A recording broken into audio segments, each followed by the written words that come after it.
The sound of gunfire between Pakistan and Afghanistan has once again shaken the entire region. But the question is, was this just a border clash or the beginning of a new war? The relationship between Pakistan and Afghanistan has always been full of ups and downs. But what happened in October 2025 has taken tensions between the two countries to a new level. The exchange of gunfire at the Torkham and Chemin borders didn't just stop trade. It also affected the livelihoods of thousands of people on both sides. According to initial reports, the clash began when Pakistani forces tried to stop an illegal border crossing. In response, Afghan troops reacted, and soon, heavy firing broke out from both sides. At first, it seemed like a small exchange, but gradually, heavy weapons were used. Local media reported that the situation was out of control for several hours. After the incident, the Pakistan Army released an official statement saying that their actions were purely defensive. They stated that Pakistan will always defend its borders, but it does not want war. On the other hand, Afghan officials claimed that Pakistan fired the first shot and they only retaliated. So the big question arises, who was really responsible? Each side has its own version of the story, but the truth is, it's the ordinary people who suffer the most. When borders close, the first thing that gets hit is trade. Every day, thousands of trucks cross between both countries, but now they're stuck in long lines. Supplies of fruits, dry fruits,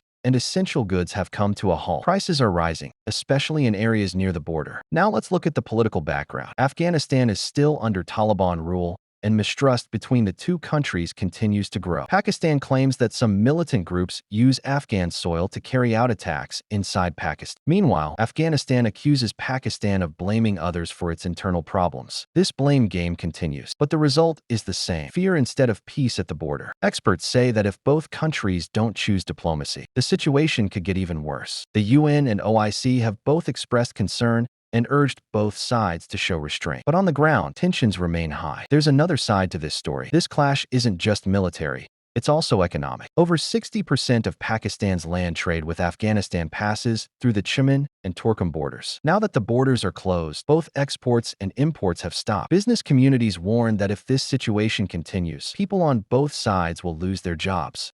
The Pakistani government has imposed a temporary ban on cross-border movement, and security has been placed on high alert.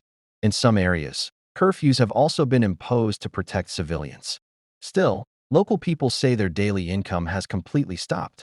Now the question is, could this clash turn into a full-scale conflict? Defense analysts believe neither country can afford a war. Pakistan is already facing an economic crisis, and Afghanistan is struggling with sanctions and global isolation. That's why both sides have kept their response limited. But the border remains tense, with an uneasy calm. In the end, experts agree. This is a time for dialogue, not damage. If both governments don't sit down and talk, then every new incident could push the region closer to a much bigger crisis. So friends, this was the complete breakdown of the Pakistan-Afghanistan border clash. What do you think? Was it just a misunderstanding or a deliberate show of power from both sides? Share your thoughts in the comments below. Because this issue isn't just about the border. It's about the peace and future of an entire region.